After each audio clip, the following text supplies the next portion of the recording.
para poder entrar en el consejo de la palabra de nuestro Dios y suplicarle al Señor que nos hable, que nos auxilie. Pero antes de poder entrar en el consejo de la palabra de nuestro Dios, queremos presentar los diezmos y ofrendas y suplicarle al Señor que abra las ventanas de los cielos sobre cada uno de ellos. Buen Dios y Padre nuestro, hoy vengo delante de tu presencia, papito, dándote muchas gracias, Señor, porque hasta el día de hoy podemos decir que has sido nuestra roca de ayuda, has sido nuestro refugio, has sido nuestro pronto auxilio, Señor. Y hoy vengo presentando, Señor, delante de ti los diezmos y las ofrendas, Señor, que cada uno de tus hijos depositan dentro de este alfolí ministerial, Señor, creyendo a tu palabra, Señor. Y tu palabra es fiel y verdadera, y tu palabra no regresará vacía sin antes cumplir el propósito para el cual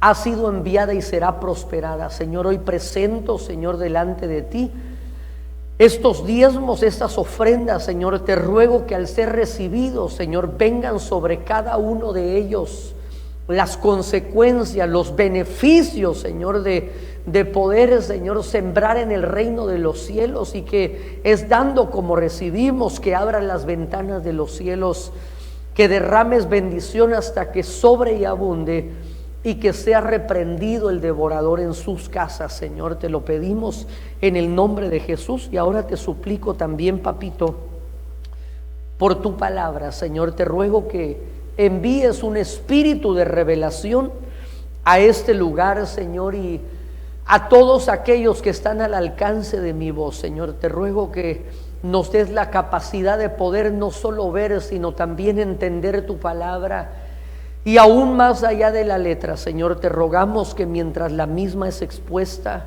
lleves cautivo a la obediencia todo pensamiento que se levanta en contra del conocimiento tuyo. Y te rogamos, Señor, que esta preciosa semilla que es tu palabra pueda caer en la buena tierra de nuestros corazones, y así producir un fruto abundante al 30, al 60 y al 100 por uno. Te lo rogamos en el nombre de tu Hijo amado.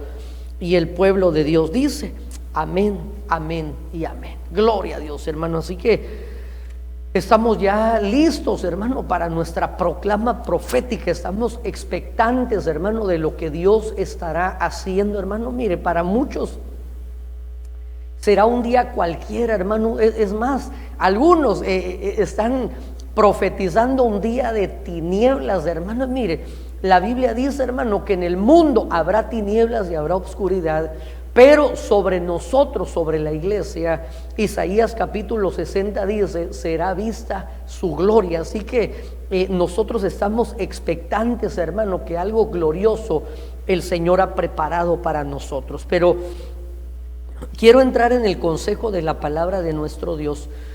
Y el día de hoy vamos a continuar abordando, hermano, con la ayuda del Espíritu Santo, esta serie de estudios que hemos comenzado, hermano, los días martes, en el cual estamos hablando acerca de las casas que vuelven atrás. Y el día de hoy corresponde que podamos abordar esta casa que hemos titulado La Casa de los Mercenarios. Y quiero poner bases escriturales, hermano, para poder trasladar este pensamiento. Y esta base escritural para este pensamiento, para la casa de los mercenarios, que son casas que vuelven atrás, lo encontramos en el capítulo 46, verso 21 del libro del profeta Jeremías, y dice de la siguiente manera: sus soldados mercenarios también en medio de ella, como becerros engordados, porque también ellos volvieron atrás, huyeron todos sin pararse, porque vino sobre ellos el día del quebrantamiento, el tiempo de su castigo. Este mismo versículo, capítulo 46, verso 21, en la Biblia Peshita dice de la siguiente manera: sus jornaleros, mire, son como becerros engordados en medio de ella, pero también ellos se han vuelto atrás, huyeron a una y no se detuvieron porque el día de su quebranto les ha sobrevenido el tiempo de su castigo. Entonces, aquí observamos, hermano, esto que hemos titulado la casa de los mercenarios, porque hemos estado abordando estas diferentes enseñanzas, hermano, desde una perspectiva, hermano, que queremos incluir la casa, entendiendo, hermano, que el primer lugar donde tiene que haber manifestaciones de la gloria de Dios, el primer lugar donde se tienen que manifestar, hermano, los efectos de lo que estamos recibiendo de parte de Dios, definitivamente tiene que ser en nuestras casas. Entonces, aquí hemos estado abordando esta temática, entendiendo que hay escenarios que nos muestran, hermano, y lo vamos a aplicar en el plano hogar, hermano. Pero entonces, ¿cuáles son estas casas? Las casas de los mercenarios, que definitivamente encontramos en el verso 21, que vuelven atrás. La Biblia Peshitta no los llama mercenarios, sino que los llama jornaleros. Pero entonces quiero que veamos esto. Esto es, según el diccionario, hermano, la palabra mercenario quiere decir o es sinónimo de un asalariado. Y mire estas definiciones.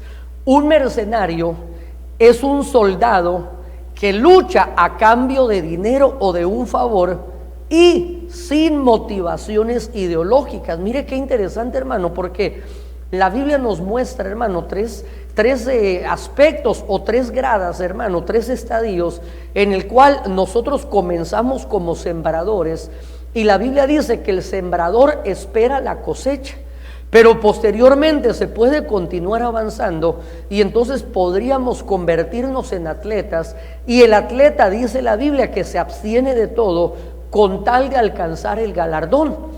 Pero finalmente, en el tercer estadio, hermano, nosotros encontramos la posición del soldado, y la Biblia dice que la recompensa del soldado no es otra sino agradar a aquel que lo ha tomado por soldado para esa milicia. Entonces ahora vemos que hay soldados que son soldados mercenarios, que luchan, pero lo hacen a cambio de dinero, a cambio de un favor, gracias, y sin motivaciones ideológicas. También, según el diccionario, hermano, secular, un mercenario es una persona que realiza cualquier clase de trabajo por una retribución, generalmente económica, o que trabaja con el único interés de ganar dinero. Entonces, observamos aquí, hermano, que las casas de estos personajes, hermano, que son mercenarios, y según el capítulo 46, verso 21 del libro de Jeremías, nos deja ver que van a retroceder, van a volver atrás, hermano. Y la Biblia dice que nosotros no somos de los que retroceden. El Señor le señala a Israel su pecado, hermano, en el capítulo 1 del libro del profeta Isaías. Y una de las cosas que el Señor le señala es que fueron un pueblo rebelde y se volvieron atrás.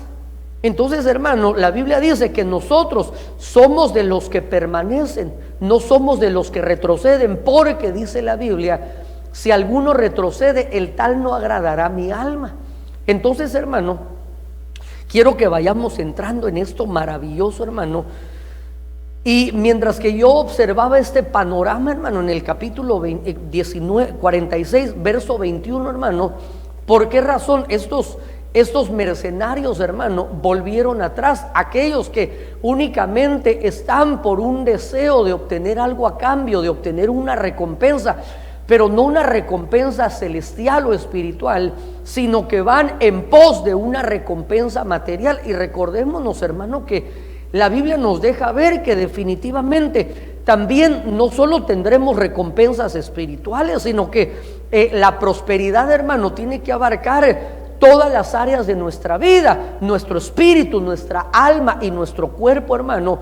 Pero Mateo capítulo 11 nos deja ver que el objetivo nuestro debe ser buscar primeramente el reino de los cielos y su justicia, y por ende todas las demás cosas van a venir como consecuencia de buscar, como una primicia, como algo de suma importancia que tiene el primado, que debe ser el reino de los cielos. Pero entonces mire, ahora quiero que observemos que aquí en el capítulo 46, en el verso 19, hermano, mire, por eso la importancia en donde moramos. Nosotros somos moradores de Sión, somos moradores de huertos, hermano, nosotros somos moradores de la roca. Pero mire, verso 19 dice: prepárate lo necesario para salir a otro país, oh tú, hija y moradora de Egipto, porque Memphis será convertida en una soledad, desamparada será, sin que quede un habitante. Verso 20, mire, dice, me gustó mucho la Nueva Traducción Viviente, porque dice de esta forma: Egipto es tan hermoso como una joven novilla, pero el Tábano del norte ya está en camino. Entonces aquí vemos la importancia, hermano, de que nosotros podamos permanecer como moradores de las alturas, como moradores de Sión, como moradores de huertos, hermano. Y entonces por eso estos mercenarios, hermano, que vuelven atrás, ¿por qué decidieron trabajar únicamente por una ganancia material, hermano? Porque definitivamente, mire, hay un dicho en la sabiduría popular que dice: dime con quién andas y te diré quién eres. Pero permítame parafrasearlo y verlo desde esta óptica, y yo diría: dime en dónde moras y te diré quién eres. Entonces aquí observamos, hermano, que aquellos que están morando en Egipto, definitivamente, hermano, van a tener actitudes de mercenarios que van a venderse, hermano, a cambio de un pedazo de pan, a cambio de monedas de plata, a cambio de una posición, hermano. Y entonces recordemos, hermano, que todo procede de nuestro Dios. La Biblia dice: las riquezas y la gloria proceden de ti. Él es el dueño del oro y de la plata. Él es el que pone reyes y quita reyes. Él es el que puede sacarnos, hermano, como lo hizo con David, del anonimato, hermano, y llevarnos a una posición elevada, a una posición de honor. Pero definitivamente, hermano, nuestro corazón tiene que ir en pos de Él. Pero entonces, mire, quiero que vayamos viendo algunas características, hermano, de aquellos que se venden, de aquellos que están dispuestos, hermano, a hacer una especie de canje espiritual. Y quiero que, no sé si tenemos un mic listo para que leamos el libro de Génesis, capítulo 25, desde el verso 29 hasta el verso 32. Un día, cuando Jacob había preparado un potaje, Esaú vino del campo agotado. Y Esaú dijo a Jacob: ruego que me des a comer un poco de ese guisado rojo, pues estoy agotado. Por eso lo llamaron Edom. Pero Jacob le dijo: véndeme primero tu primogenitura. Y Esaú dijo: he aquí, estoy a punto de morir. ¿De qué me sirve, pues, la primogenitura? Ok, entonces mire, aquí observemos, esto es muy interesante, hermano. Y dice el verso 29 del capítulo 25 de Génesis: un día, cuando Jacob estaba preparando un potaje, Esaú vino del campo y vino agotado. Recordémonos que cuando el Señor comienza a explicar la parábola del sembrador, el Señor dice: el campo es el mundo. Entonces, ¿de dónde venía Esaú? Esaú debió ser morador de Sión. Esaú nació con promesa, hermano, nació de una simiente bendita. Pero desafortunadamente, recordémonos, hermano, que cuando vemos también la parábola del sembrador, nos damos cuenta que aunque la semilla era buena y llevaba dentro de su genética, hermano, la capacidad de poder producir un fruto abundante, el problema no fue la semilla, sino en dónde cayó esa semilla. Y entonces ahora observamos, hermano, a Esaú viniendo del campo. Entonces lo que yo observo, hermano, es como que Esaú viene del mundo, de puro Satanás, ¿verdad? Cuando se presenta en el desfile de los hijos de Dios y le dice Dios: ¿de dónde vienes? Vengo de rodear la tierra, vengo de andar en el mundo. Entonces aquí observamos, hermano, que alguien que definitivamente, esto es una sombra y una figura, pero es una figura impresionante, hermano, que cuando Esaú regresa del campo, Dice la Biblia que él venía agotado. Cuando nosotros, hermano, venimos del mundo, hermano, entiendo, nosotros en el mundo fuimos apaleados, hermano, en el mundo fuimos golpeados, pero nosotros, amado hermano, no podemos retroceder. No podemos volver nuevamente, hermano, a ese lugar de donde el Señor nos ha sacado, a ese lugar de donde el Señor nos ha hecho libres. Y mire qué triste, hermano, el poder observar. Muchas veces, hermano, nos toca observar, o me toca observar, hermano, al estar caminando en este evangelio glorioso, comenzar a observar, hermano, personas que en algún momento, mire, estuvieron morando en Sión. Personas que en su debido momento, hermano, estuvieron sirviendo al Señor, estuvieron siendo alimentados con esa buena palabra, y de repente, hermano, uno comienza a verlos que nuevamente, mire, andan celebrando ya en el mundo nuevamente. Y entonces, ¿sabe qué es lo que va a suceder? Que el mundo agota, porque Esaú volvió del campo, pero vino agotado. Y recordemos, hermano, cuando nosotros venimos a la presencia de Dios, hermano, y posiblemente cuántas veces no hemos experimentado que venimos cargados, hermano, venimos quizás atribulados, venimos enfrentando batallas férreas, hermano, pero qué maravilloso que cuando nosotros subimos a las alturas, hermano, cuando nosotros nos acercamos a la presencia, al trono de Dios, hermano, entonces Isaías en el capítulo 40 tiene una promesa maravillosa para nosotros, y dice que los que esperan en el Señor vamos a recibir nuevas fuerzas. Vamos a levantar nuestras alas como las águilas, y esto nos va a permitir que sigamos caminando, que sigamos corriendo y que no desmayemos. Pero entonces definitivamente, hermano, mire, nosotros podemos observar que cuando una persona regresa al mundo, eso lo va a agotar. El mundo te va a sacar, hermano, toda esa fuerza. ¿Por qué? Porque la Biblia dice que el gozo del Señor es nuestra fortaleza.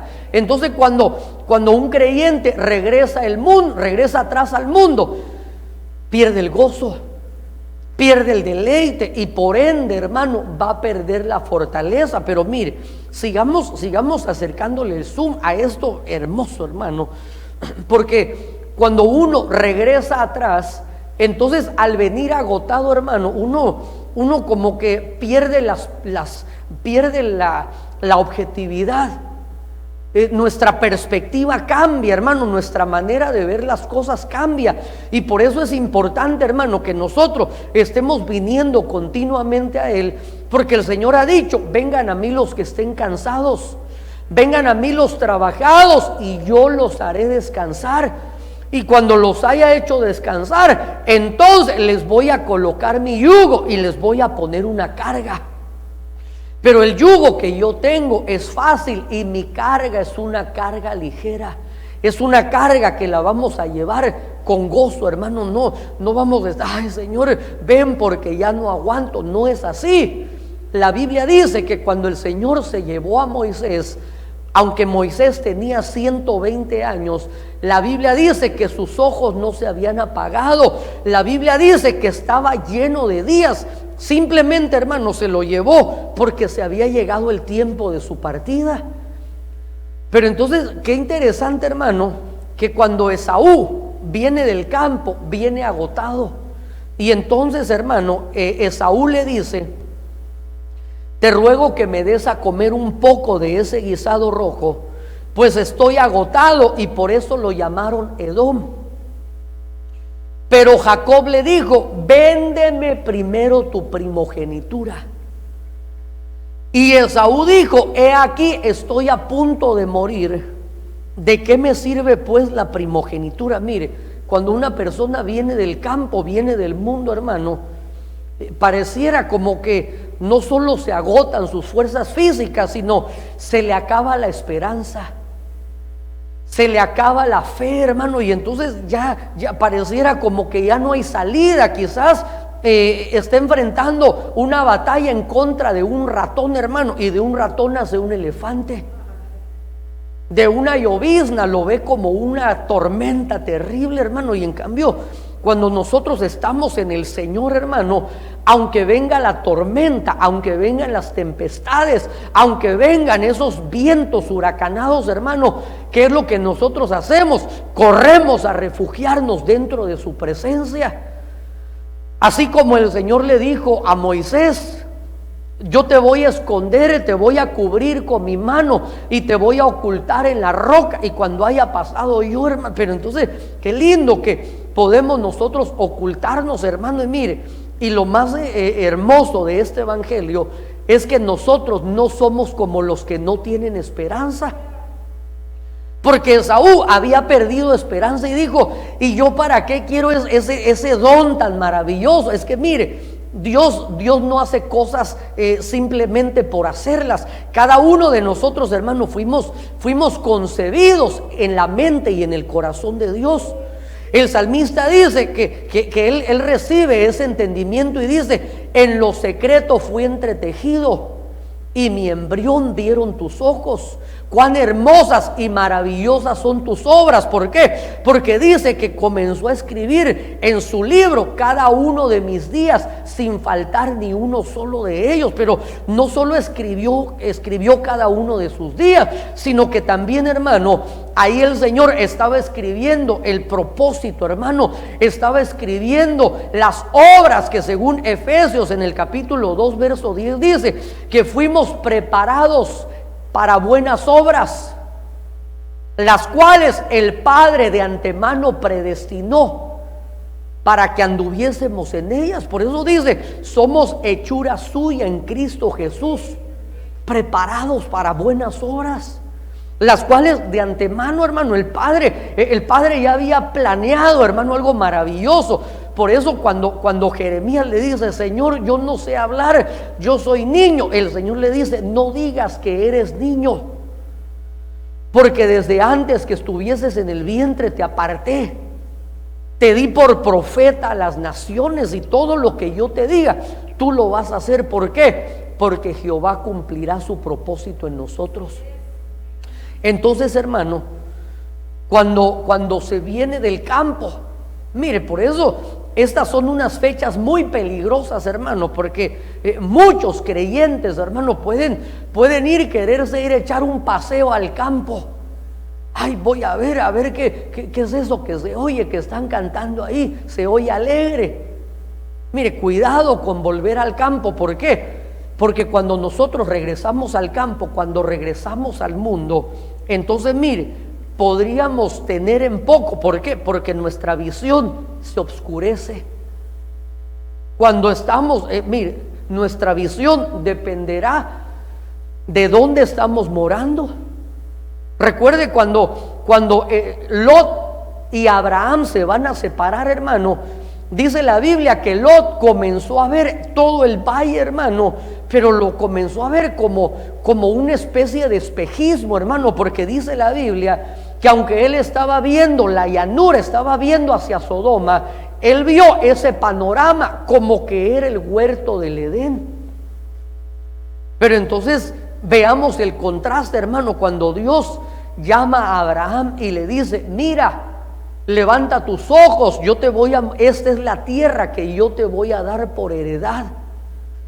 Entonces, qué maravilloso, hermano, cuando nosotros estamos morando en las alturas, cuando estamos morando en la presencia de Dios, nuestra visión es transformada, nuestra visión cambia, y de esa manera nosotros vamos a defender, hermano, vamos a valorar, vamos a cuidar, vamos a atesorar, hermano, toda buena dádiva y todo don perfecto que han descendido de lo alto. Pero mire, quiero que vayamos y que leamos, por favor, primer libro de Reyes, capítulo 21, verso 2 y verso 3. Acab habló a Nabot diciendo: dame tu viña para un huerto de legumbres, porque está cercana a mi casa, y yo te daré por ella otra viña mejor que esta. O si mejor te pareciere, te pagaré su valor en dinero. Y Nabot respondió a Acab: guárdame Jehová de que yo te dé a ti la heredad de mis padres. Ok, mire qué lindo esto, hermano. En el capítulo 21 del primer libro de Reyes, Acab le habla a Nabot y le dice: dame tu viña para un huerto de legumbres. Mire, ahorita vamos a explicar todo esto, porque está cercana a mi casa y yo te daré por ella otra mejor que esta. Mire, ¿qué es lo que dicen los mercenarios? Otra mejor que esta, o si mejor te parece, te pagaré su valor en dinero. Y Nabot respondió a Acab: guárdeme Jehová de que yo te dé a ti la heredad de mis padres. Entonces mire, aquí hay algo bien interesante, hermano, porque Acab le está tratando, hermano, de hacer una oferta a Nabot. Y entonces aquí lo primero que yo observo, hermano, es que Nabot tenía una viña.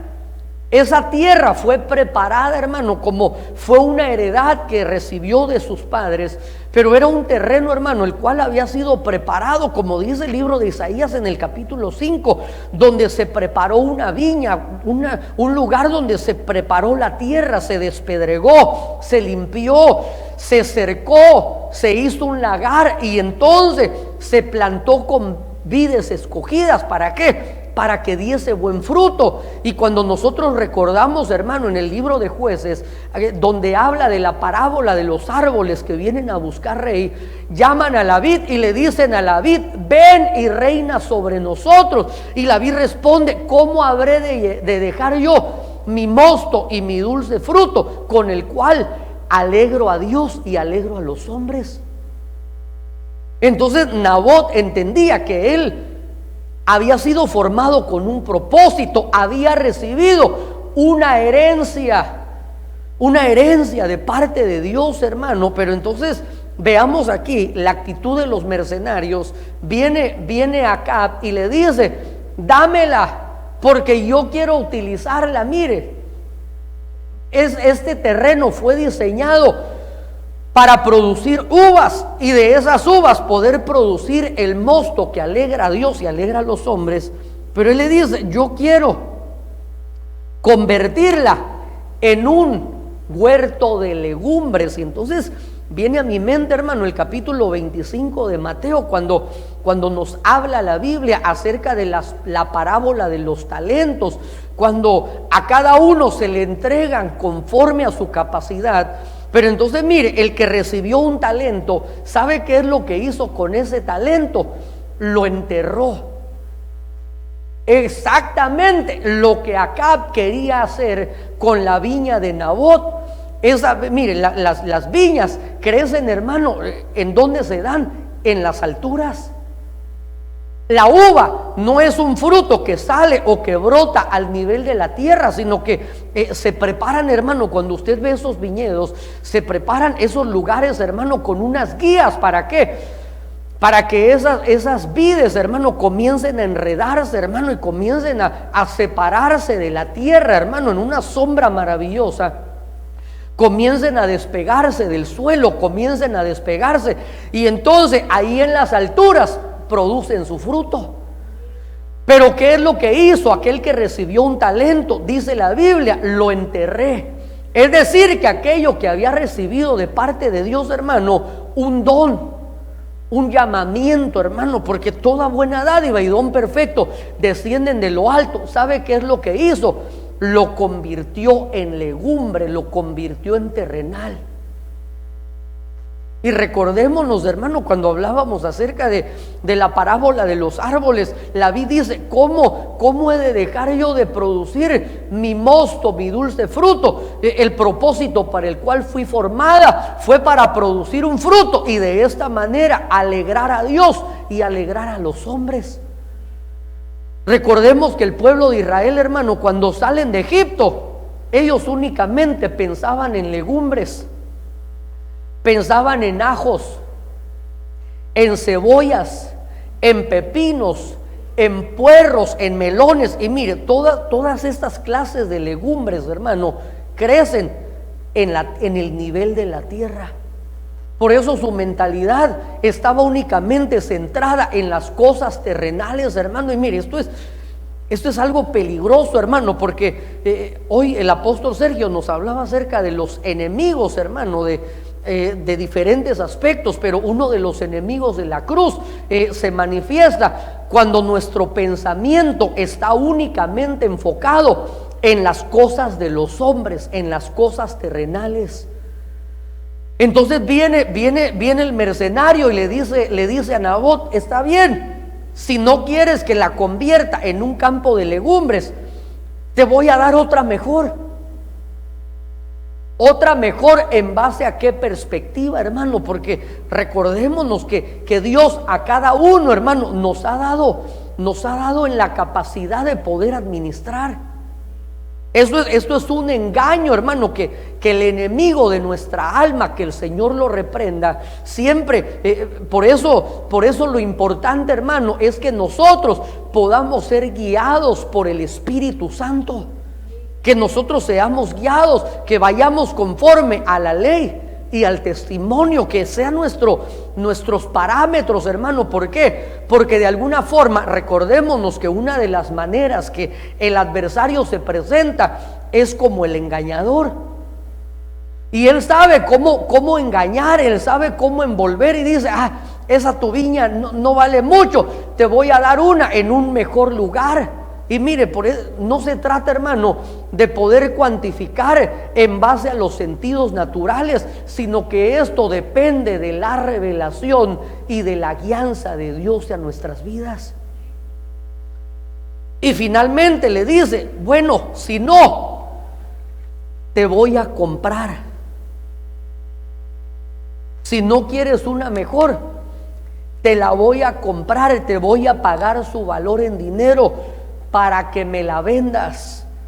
Y Nabot respondió a Acab: guárdeme Jehová de que yo te dé a ti la heredad de mis padres. Mire, qué lindo, hermano, el contraste que veíamos en el caso de Esaú. Esaú dice: ¿para qué me sirve la primogenitura? Mire, ¿sabe para qué sirve la primogenitura?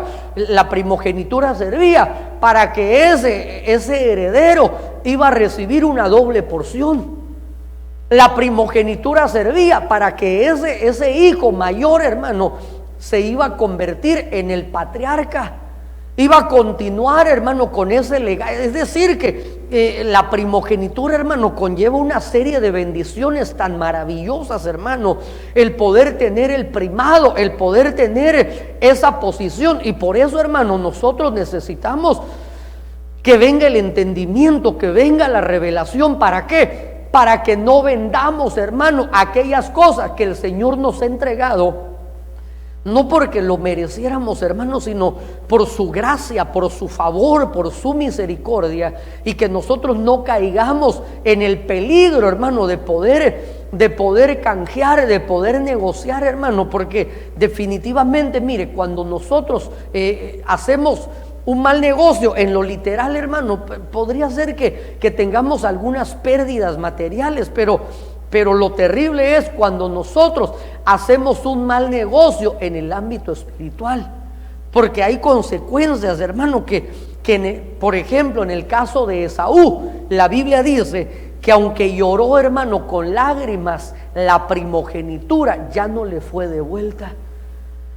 Entonces, mire, quiero que vayamos, por favor, al capítulo 16, verso 5 del libro de Jueces. Y vinieron a ella los príncipes de los filisteos y le dijeron: engáñele e infórmate en qué consiste su gran fuerza y cómo lo podríamos vencer, para que lo atemos y lo dominemos, y cada uno de nosotros te dará 1100 ciclos de plata.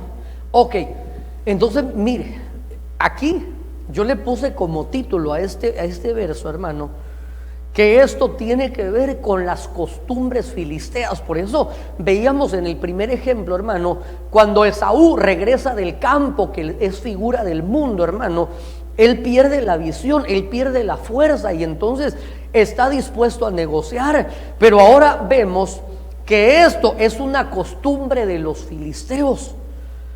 Verso 5 dice: y vinieron a ella los príncipes de los filisteos y le dijeron: engáñale. Mire, ¿cómo tratarán, hermano, de hacer que nosotros caigamos en ese negocio, hermano? Por medio del engaño. Infórmate en qué consiste su gran fuerza y cómo lo podríamos vencer para que lo atemos y lo dominemos. Y cada uno de nosotros te dará 1100 ciclos de plata. Entonces, aquí observamos, hermano, que esta mujer llamada Dalila estuvo dispuesta a vender a Sansón, hermano. ¿Por qué? Porque le llegaron al precio. Le llegaron al precio, hermano, pero tristemente, mire, Sansón fue seducido, fue engañado, hermano, al punto que él pierde, hermano, esa primogenitura, él pierde, hermano, esa posición de consagrado, y entonces por ende pierde su fuerza, y entonces sabemos las consecuencias. Pero mire, no solo es algo, hermano, que vamos a observar cuando nosotros estamos en el mundo. No solo es una costumbre filistea, hermano, pero ahora también, mire, a mí me impactó esto. Quiero que vayamos al capítulo 13, verso 17 del libro de Apocalipsis. Y que ninguno pudiese comprar ni vender, sino el que tuviese la marca o el nombre de la bestia o el número de su nombre. Ok, entonces mire, esto es una actitud de los marcados. Pero no marcados de parte de Dios, sino aquellos que fueron marcados, hermano, dice la Biblia, que fueron marcados con el número de la bestia o el nombre de la misma. Porque dice el verso 17, mire, y que ninguno pudiese comprar ni vender. Esto es una costumbre, hermano, que viene también para el final de los tiempos, hermano.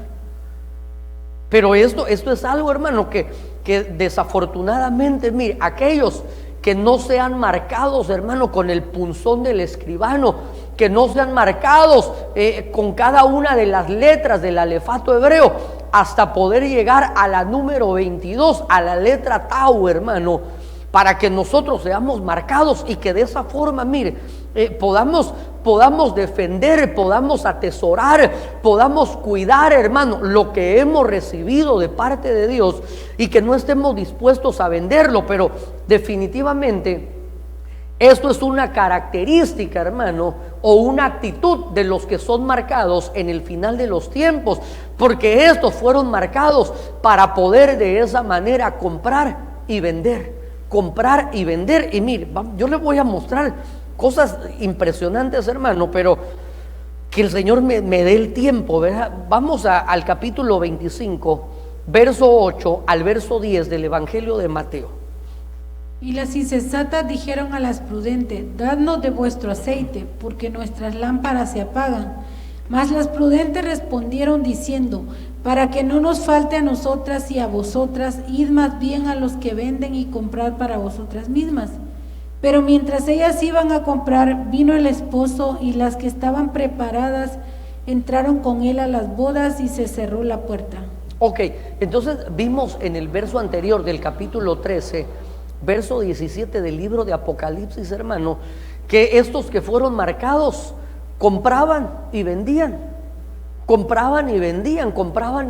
Y entonces, cuando yo estaba estudiando esto, hermano, y entonces comencé a acercarle el zoom, aquí en el capítulo 25 del Evangelio de Mateo, mire, dice: las insensatas dijeron a las prudentes: dadnos de vuestro aceite, porque nuestras lámparas se apagan. Recordémonos que la insensatez, hermano, es la antítesis de la sabiduría. Y entonces estas que no adquirieron sabiduría, no fueron ministradas por la sabiduría, sino que fueron ministradas, hermano, tristemente por la insensatez. Entonces, ¿qué es lo que sucedió, hermano?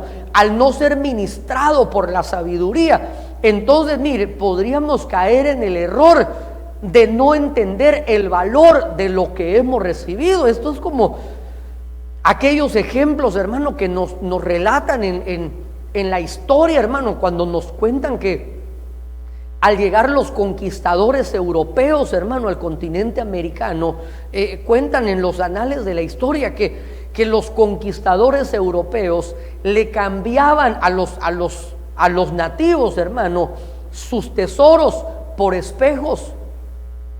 Y entonces quizás cuando los nativos, hermanos, se veían en el espejo y decían, ay, esa cara tan horrorosa, ay, esa soy yo, ¿verdad? Pero ellos contentos de que tenían su espejo, pero no se habían dado cuenta que quizás habían pagado, hermano, unas sumas extraordinarias, dando su oro, dando sus piedras preciosas, sus tesoros. Y entonces, de la misma forma, hermano, cuando nosotros no somos ministrados por la sabiduría, podríamos depreciar y de esa forma creer, hermano, que lo que hemos recibido fácilmente lo podríamos vender y posteriormente lo podemos recuperar nuevamente en una transacción. Entonces, mire, estas insensatas, hermano, le dijeron a las prudentes: dadnos de vuestro aceite, porque nuestras lámparas se apagan. Mas las prudentes respondieron diciendo: para que no nos falte a nosotras y a vosotras, id más bien a los que venden y comprad para vosotras mismas. Pero mientras ellas iban a comprar, vino el esposo, y las que estaban preparadas, es decir, las que no vendieron, las que no estuvieron dispuestas a hacer un negocio con el aceite que habían recibido, entraron con él a las bodas y se cerró la puerta. Pero entonces aquí me surge una pregunta, hermano, desde la perspectiva que lo estamos observando: ¿por qué estas 5 vírgenes perdieron el aceite? Porque es decir, ¿por qué llevaron lámparas pero no llevaban aceite? Es algo incongruente, hermano, que uno diga, bueno, voy a llevar la estufa, pero no voy a llevar comida. No, definitivamente, si llevaban la lámpara, debieron haber llevado aceite. Pero entonces la pregunta que a mí me surgió es: ¿por qué lo perdieron? Seguramente, ¿no será que lo vendieron? En ese arrebato de insensatez en el cual posiblemente alguien, estoy parafraseando, hermano, no me vaya a pedir, pastor, ¿y en qué versión leyó esto? ¿En qué versículos? No, estoy adentrándome en estos versículos, hermano. Posiblemente alguien les hizo una oferta a la manera de Acab: véndeme y vas a hacer un buen negocio. Ahorita las acciones del aceite para la lámpara han subido. Mira, vende ahorita que está caro y después compras cuando viene barato. Y entonces las insensatas dijeron: buen negocio, aquí voy a generar mayores riquezas. Y entonces mire, qué interesante que estas jóvenes, hermano, o estas vírgenes, sabían en dónde estaba el comercio. Porque cuando las sensatas les dijeron: vayan a donde están los que lo venden, mire, permítame verlo de esta perspectiva: vayan allá donde lo vendieron a que les vendan otro poco. Y ellas dijeron amén. Y mientras iban, vino el esposo y se cerró la puerta. Interesante, hermano, que nosotros debemos cuidar lo que hemos recibido de parte de Dios. Retén lo que tienes, dice la Biblia. Retén lo que tienes.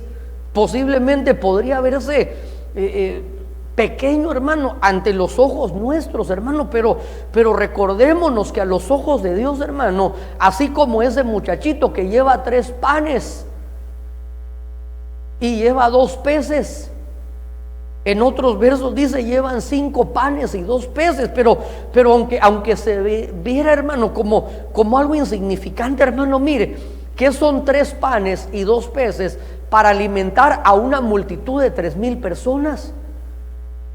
Mire, yo conozco algunos, hermano, que ni siquiera para darle de comer a uno de esos que están bien maiceados alcanzan 3 panes y 2 peces. Se ve algo insignificante, hermano, pero al tener la mente de Cristo, hermano, al verlo con los ojos de Dios, hermano, entonces nos damos cuenta que eso que parece insignificante es lo necesario para poder producir un milagro glorioso de parte de Dios y alimentar multitudes. La viuda del segundo libro de Reyes, en el capítulo 4, el profeta Eliseo le dice: ¿qué tienes en casa? Y ella dice: tu sierva no tiene nada sino un poco de aceite. Y entonces el hombre, con los ojos abiertos, con la revelación, le dice: eso es suficiente. Pero ¿qué hubiera sucedido si ella hubiera ido a malbaratar ese poquito aceite que ella tenía? Hubiera perdido la capacidad de poder ver la gloria de Dios, de poder ver un milagro y de esa forma poder pagar su deuda y vivir con el resto para toda su vida. Pero entonces ahora mire, quiero que veamos algo que a mí se me hizo muy impresionante, y quiero que leamos por favor la primera carta del apóstol Pablo a Timoteo, en el capítulo 6, verso 9. Porque los que quieren enriquecerse caen en tentación y lazo, y en muchas codicias necias y dañosas, que hunden a los hombres en destrucción y perdición. Ok, entonces mire, dice el verso 9: los que quieren enriquecerse caen en tentación y en lazo, y en muchas codicias necias y dañosas, que hunden a los hombres en destrucción y en perdición. Entonces alguien podría decir: pastor, pero y es malo entonces querer superarse, es malo tener deseos, es malo. No, no es malo. El problema es cuando nosotros perdemos la perspectiva que Dios nos ha dejado, hermano. El problema es cuando nosotros desviamos nuestra mirada del autor y consumador de la fe. Porque recordémonos, hermano, que el deseo de Dios como un padre, hermano, si nosotros, la Biblia dice, siendo malos, queremos buenas cosas para nuestros hijos, ¿quién de nosotros como padres, hermano, no queremos que nuestros hijos nos superen? ¿Quién de nosotros, si no tuvimos quizás la capacidad de poder tener una educación universitaria, nosotros deseamos que nuestros hijos triunfen, hermano, que nuestros hijos sean exitosos, que prosperen? Y nosotros, siendo llenos de fallas, de defectos, hermano, tenemos ese deseo. Cuanto más nuestro Padre Celestial no desea el bienestar para nosotros. Pero entonces el problema no es querer prosperar, sino el problema es querer, hermano, únicamente las riquezas terrenales, hermano, dejando a un lado las riquezas espirituales.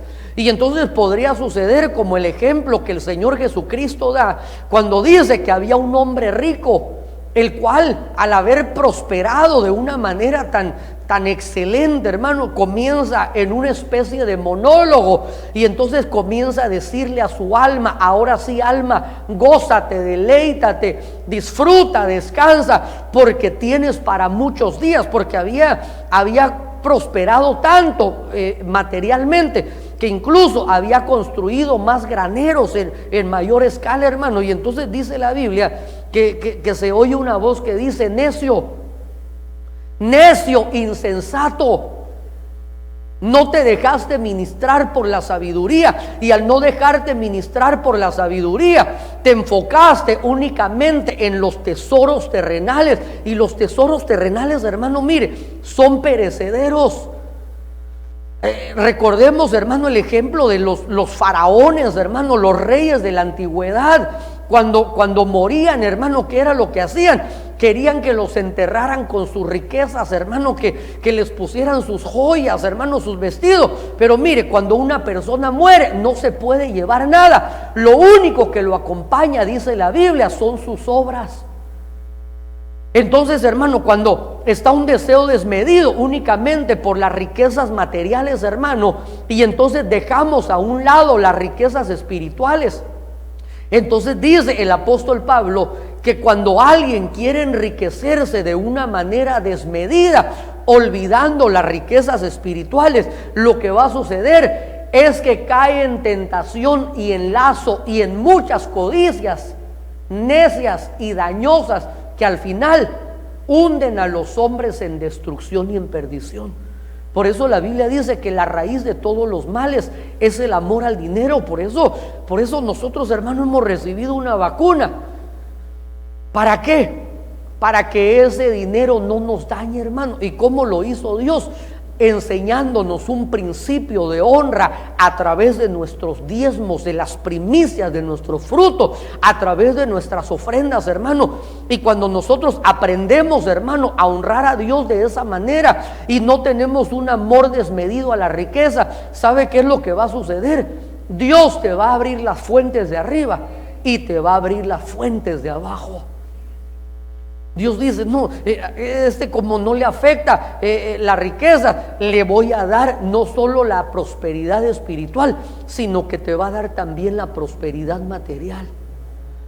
Pero entonces mire, yo puse aquí como título Judá y Judas, porque a mí me comenzó a surgir, el Espíritu Santo comenzó a poner esto en mi mente, hermano, que hubieron dos personajes, hermano, uno de ellos en el Antiguo Testamento y otro de ellos en el Nuevo Testamento, hermano, y como algo sumamente interesante, hermano, comparten el mismo nombre. Judá es el nombre hebreo que significa exaltado sea el Señor, y Judas es, hermano, el gentilicio o es la adaptación del nombre Judá al trasladarlo al idioma griego, hermano. Entonces Judá, ellos lo llamaban Judas.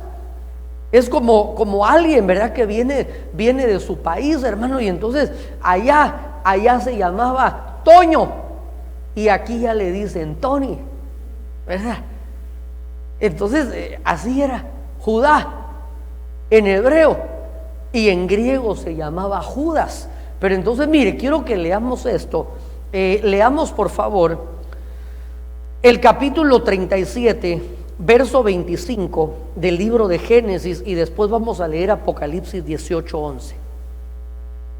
Entonces se sentaron a comer, y cuando levantaron los ojos y miraron, he aquí una caravana de ismaelitas venía de Galaad con sus camellos cargados de resina aromática, bálsamo y mirra, que iban bajando hacia Egipto.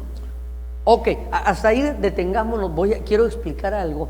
Gracias. En el verso 25, aquí nos está hablando, hermano, del momento cuando José ha ido en busca de sus hermanos, y entonces sus hermanos, recordémonos que no había una buena relación, lo miraban con menosprecio, con recelo, con envidia.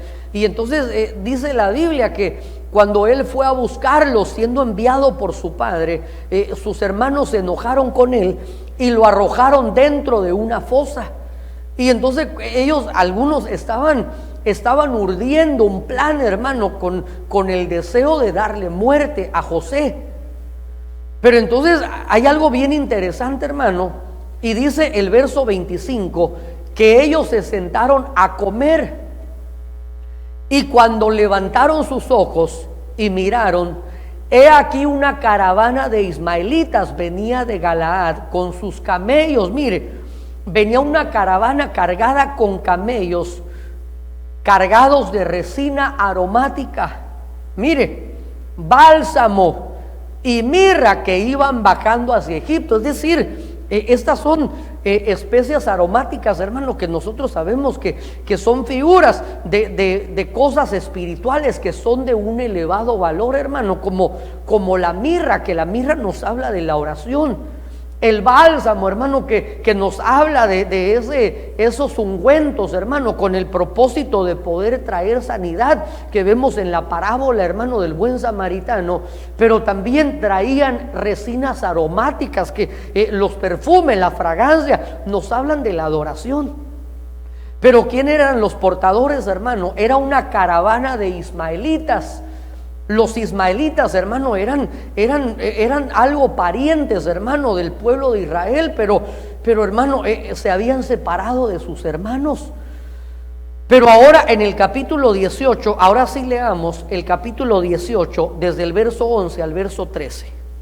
Y los mercaderes de la tierra lloran y se lamentan por ella, porque ya nadie compra sus mercaderías. Cargamentos de oro, plata, piedras preciosas, perlas, lino fino, púrpura, seda y escarlata, toda clase de maderas olorosas y todo objeto de marfil y todo objeto hecho de maderas preciosas, bronce, hierro y mármol, y canela, especias aromáticas, incienso, perfume, mirra, vino, aceite de olivo y flor de harina, trigo, bestias, ovejas, caballos, carros, esclavos y vidas humanas. Ok. Entonces veamos, hermano, que el comercio, vimos en el capítulo 37 que el comercio de los ismaelitas son esas fragancias aromáticas, bálsamo, mirra, pero ahora vemos, hermano, que el comercio de Babilonia, hermano, aquí vemos cosas impresionantes, hermano, porque mire, en Babilonia hay un comercio de oro, de plata, de piedras preciosas. Mire también esto, hay lino fino. Pero entonces mire, hermano, y surge nuevamente la pregunta. Contésteme, ahí usted que está viendo, ¿verdad? Conversemos. ¿Cómo será que Babilonia obtuvo lino fino?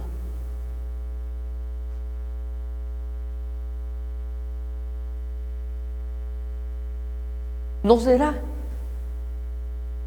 que los santos vendieron? Por eso recordemos que cuando viene Acab, le dice a Nabot: véndeme, yo te voy a dar otra viña mejor, te voy a dar el precio del dinero, te voy a hacer ofertas hasta poder. Entonces mire, ¿cómo es posible que Babilonia, hermano, mire, tiene todas estas cosas, hermano? Que recordémonos que el adversario de nuestra alma, él no es creador, él es imitador. ¿Cómo obtuvo? Porque la Biblia dice que él es el príncipe de este mundo. ¿Cómo obtuvo esa posición? ¿Por qué? Porque se la canjeó a esa cabeza federal que Dios había puesto a gobernar la tierra. Se la canjeó. Eva fue engañada y Adán determinó seguir en ese camino y vendió su primogenitura, vendió su posición. Y entonces ahora observamos aquí en el capítulo 18 del libro de Apocalipsis que mire, ahí en Babilonia hay oro, hay plata. La plata nos habla de la redención, de la salvación. Hay piedras preciosas. La Biblia dice que la obra de cada uno será probada, y entonces en el día de la prueba el fuego hará evidente con qué se construyó, si con heno, con paja, con hojarasca, o con oro, con plata y piedras preciosas. Pero entonces mire, a mí me impactó esto. Babilonia obtuvo también lino fino, púrpura. El púrpura nos habla de la realeza, seda, escarlata, toda clase de maderas olorosas. Mire, es que aquí hay para poder sacar, hermano, cosas tan impresionantes. Porque mire, recordemos que las maderas, hermano, no era cualquier clase de madera, sino que eran maderas escogidas, hermano, a la manera de esa madera que utilizaron, hermano, para la construcción del templo de Salomón. Maderas escogidas, como la madera de gofer, hermano, que fue el material para poder construir el arca de Noé. Pero también madera de acacia, que fue la madera escogida para poder construir el arca del pacto. Suban al monte y traigan madera para poder edificar vuestras casas. Entonces mire, aquí en Babilonia hubo un comercio de maderas olorosas, maderas especiales. Todo objeto de marfil, todo objeto hecho de maderas preciosas, bronce, hierro, mármol. Pero mire, en el verso 13, canela. Mire, todas estas cosas, hermano, especias aromáticas, incienso, perfume, mirra, aceite de oliva, flor de harina. Estos eran elementos, hermano, que se utilizaban para poder crear el aceite de la unción, el aceite sacerdotal. ¿Cómo obtuvo Babilonia canela, especias aromáticas, incienso, perfume, mirra, aceite de oliva, flor de harina? ¿Cómo lo obtuvo? seguramente hicieron negocio con Babilonia. Seguramente cayeron en el engaño de poder vender por algo mejor, o así como las vírgenes insensatas creyeron que estaban haciendo el negocio de su vida. Y entonces, hermanos, fueron despojados de sus tesoros, fueron despojados de aquello que Dios les había entregado. Pero mire, finalmente Babilonia comercia no solo con carros, con esclavos, sino con vidas humanas. Pero mire, hay algunas versiones, hermano, no, esto no le tenía, pero lo voy a buscar, porque ya terminé, hermano, ahorita ya solo estoy en tiempo extra. Pero hay algunas versiones, hermano, donde no dice con vidas humanas, sino que dice que son almas. Mire, Apocalipsis 18:13. Mire lo que dice. La Biblia Peshitta dice cuerpos de hombres, vidas humanas. Mire, aquí está. La Biblia Reina Valera del 60 dice: comercian con esclavos y con almas de hombres.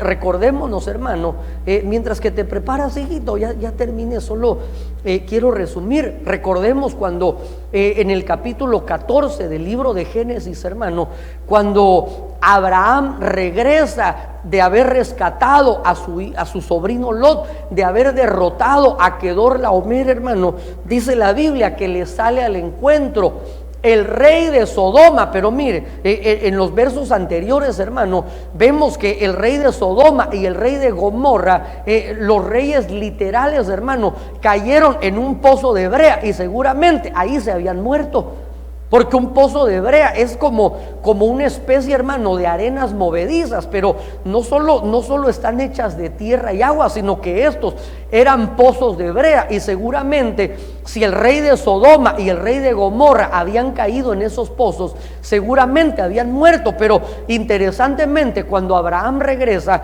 le sale al encuentro en el Valle del Rey, le sale al encuentro el rey de Sodoma. Pero seguramente era una entidad espiritual, porque le dice a Abraham: quédate con el botín únicamente. Usted lo puede leer en el capítulo 14, dice: entrégame las almas. Porque no pidió. Y entonces Abraham, hermano, al ser un hombre que tenía revelación, dice: he jurado que no tomaría de ti ni una sandalia, ni una correa de mis sandalias, para que no se diga que el rey de Sodoma enriqueció a Abraham, sino únicamente tomaré del botín de los hombres que fueron conmigo a la batalla. Pero entonces, qué interesante, hermano, que en Babilonia hay un comercio de almas, hay un comercio, hermano, de canela, especies aromáticas, hermano. Qué impresionante. Que no vendamos, hermano, que retengamos. Retén lo que tienes firmemente. ¿Por qué? Porque viene el tiempo de tu redención. Por eso, qué interesante, hermano, que cuando vemos la parábola, hermano, de la dracma perdida, esta mujer que se le entregaron esas 10 dracmas, y esas dracmas representaban el compromiso de la boda. Y entonces, ¿qué es lo que sucedió? Que cuando ella comenzó a revisar, se dio cuenta que había perdido una. Entonces, ¿qué hizo? Comenzó a limpiar. Pero lo primero es encender la luz. Encendió la luz.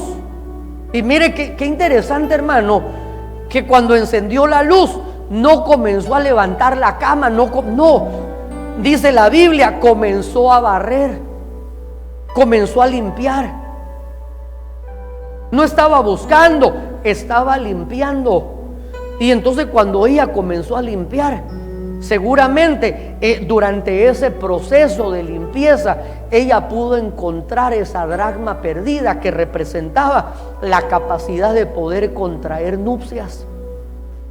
Entonces, este es el tiempo que nosotros, mire, por medio de la revelación, hermano, que nosotros hagamos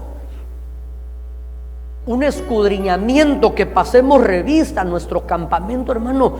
Cuántas cosas hermosas hemos recibido de parte de Dios. Cuántas dádivas, cuántas cosas tan lindas, bendiciones, hermano, dones, talentos hemos recibido de parte de Dios, hermano. Y muchas veces parecería como que son insignificantes. Muchas veces decimos, ¿y para qué a la manera de Esaú? Permítame poner un ejemplo. ¿Para qué me sirve profetizar si yo lo que necesito es pagar unos biles? ¿De qué me sirve poder cantar, poder tocar un instrumento, si yo lo que necesito es cubrir alguna? Es cierto, la Biblia dice, vuestro Padre sabe que tenéis necesidad de todas estas cosas, pero Él dice, mirad las flores del campo, mirad y considerad las aves, que las flores no hilan, pero Dios las viste de tal manera y con tal hermosura que ni aún Salomón con toda su gloria logró vestirse como los lirios. Mirad las aves, Dios las alimenta. Este es el tiempo que nosotros, hermano, escudriñemos qué es lo que hemos recibido. Dios te ha dado dones, Dios te ha dado talentos, hermano. Y Dios no te los ha dado para canjearlos. Dios nos los ha entregado para poder multiplicarlos, para poder potencializarlos. Y la Biblia dice que a todo el que tiene se le dará más. Papito, he trasladado tu palabra, Señor. Y hoy te ruego que venga sobre nosotros el entendimiento. Que venga, Señor, esa luz para que podamos ver, Señor, no con los ojos humanos únicamente, porque nuestra visión es muy corta, muy limitada. Que podamos ver con los ojos del Espíritu, que se han abierto los ojos de nuestro entendimiento, para que podamos ver, Señor, esas riquezas, esos tesoros que tú nos has dado, Señor, y que de esta manera renunciemos a toda oferta, Señor, por atractiva que parezca, Señor. Sabemos que únicamente es un engaño de las tinieblas para tratar de despojarnos de nuestra posición, para tratar de quitarnos nuestra comisión existencial, Señor, para tratar de quitarnos nuestra primogenitura, para quitarnos, Señor, esos tesoros de los cuales, Señor, nos has hecho, Señor, administradores por tu gracia, por tu misericordia. Ayúdanos, Señor, a poder ver con tus ojos, a ver con los ojos del Espíritu, y que de esta manera, Señor, podamos atesorar, podamos cuidar. Sí, Señor, que no vendamos nuestro perfume, que no vendamos nuestro aceite, que no vendamos nuestras vestiduras de lino fino, las vestiduras de la boda, ese dracma, sino que podamos retener. Así es, así es. Gracias, hijitos. Sí, Dios. Sí, Rey.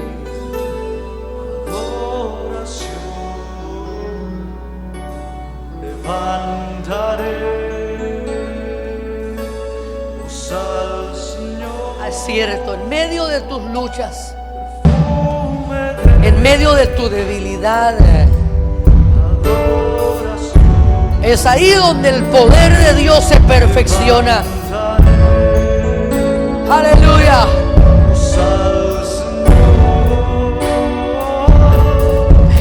Perfume de adoración, levanta levantaré, oh al Señor.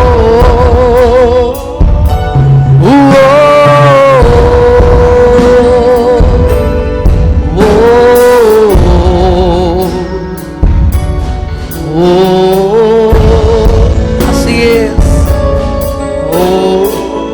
No quites tu mano del arado. No pierdas de vista tu galardón. No pierdas de vista tu recompensa. Sí, Señor. Puesto los ojos en Él, en el autor y consumador de la fe. Oh sí, aleluya.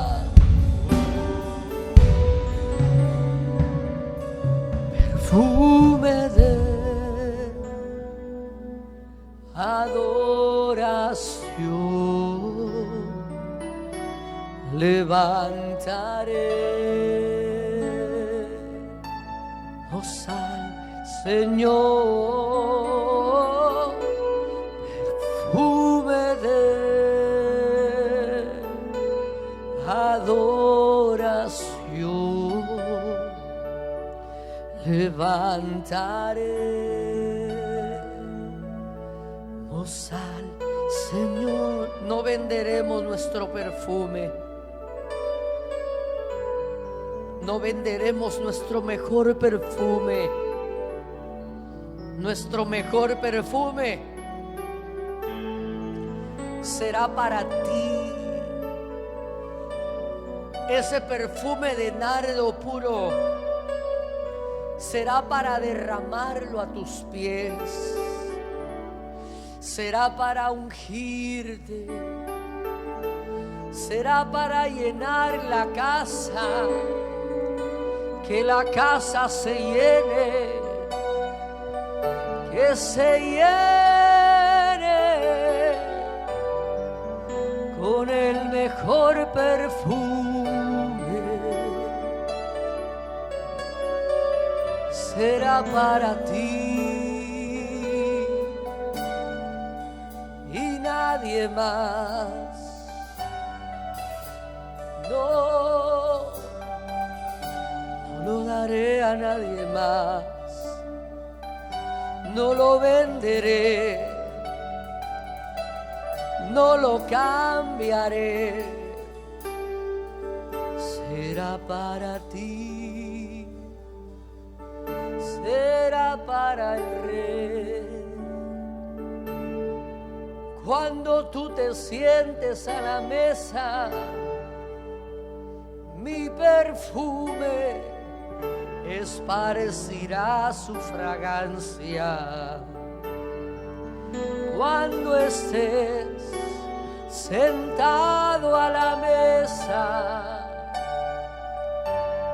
mi perfume esparza su fragancia y diremos: soplaustro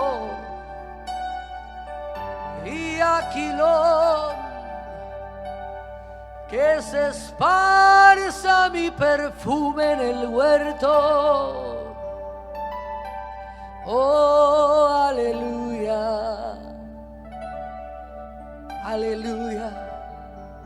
En medio de la noche, su canción conmigo estará. Su canción conmigo estará. Muchas gracias, muchas gracias. Muchas gracias.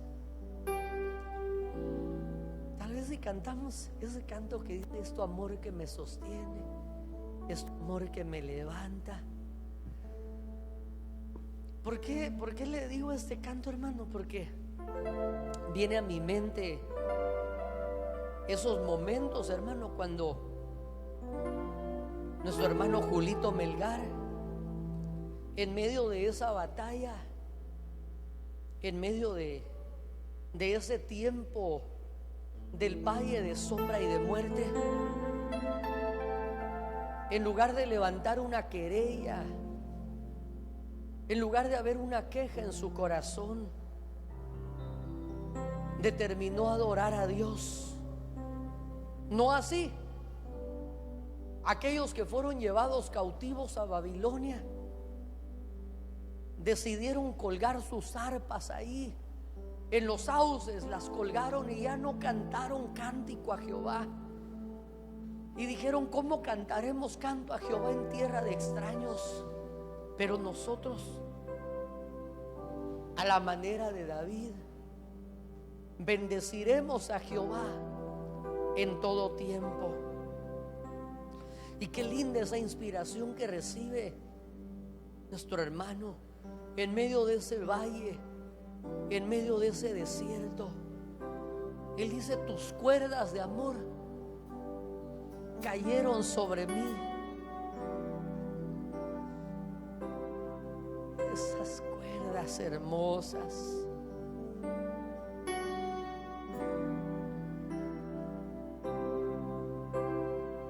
Sí, Señor.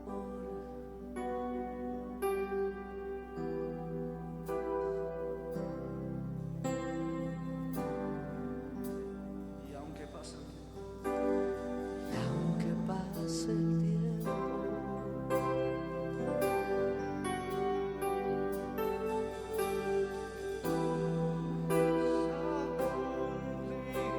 así es, tu promesa cumplirás. Esa es mi seguridad.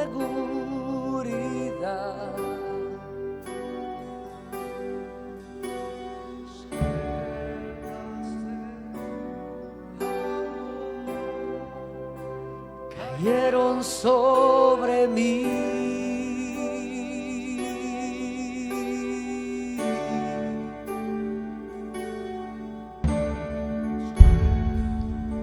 Tus cuerdas de amor cayeron sobre mí.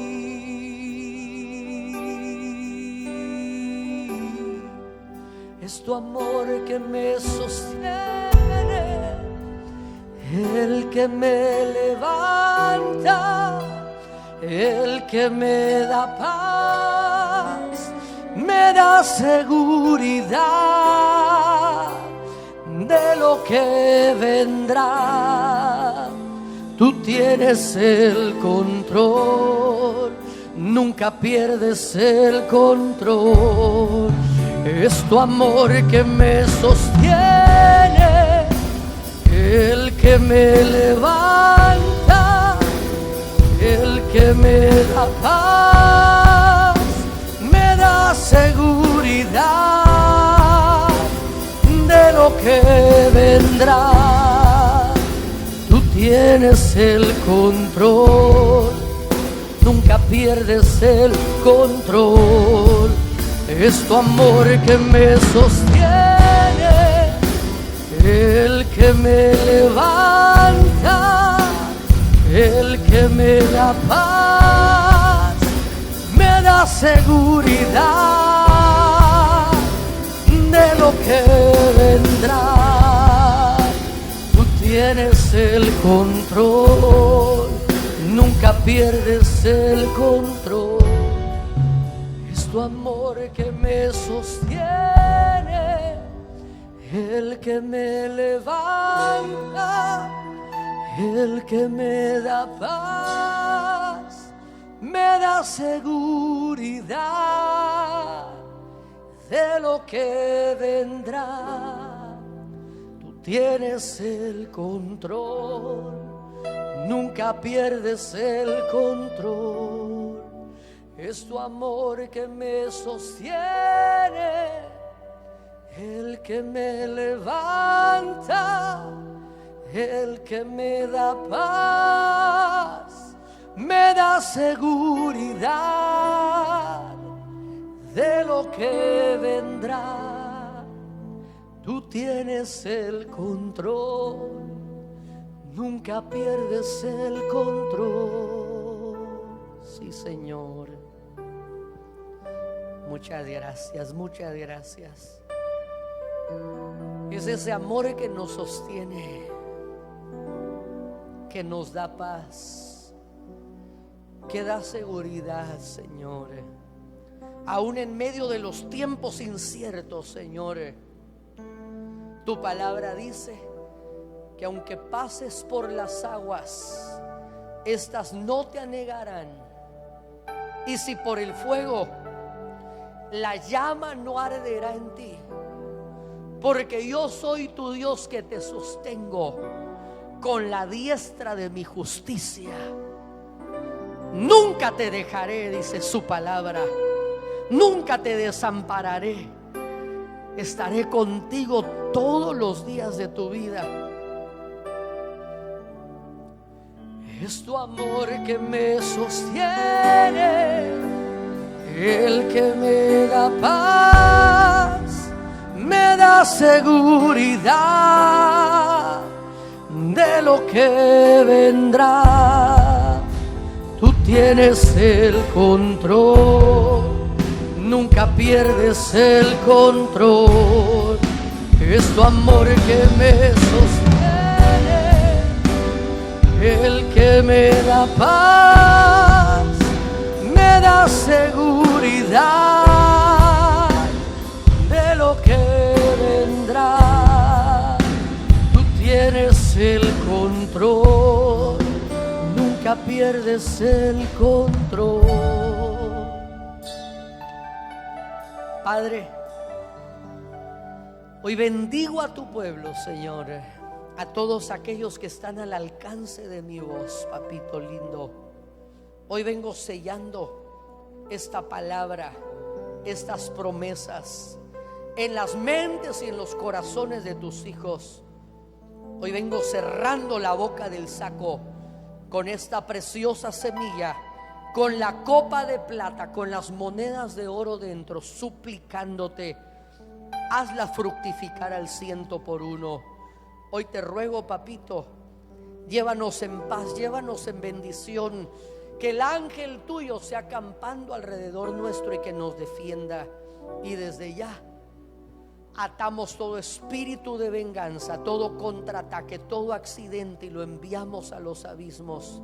Y te rogamos, Señor, que así como se hace en el cielo y en la tierra, se haga también en nuestras vidas tu perfecta voluntad. De esta manera nos despedimos. Que la paz del Señor sea con cada uno de ustedes. Bendiciones.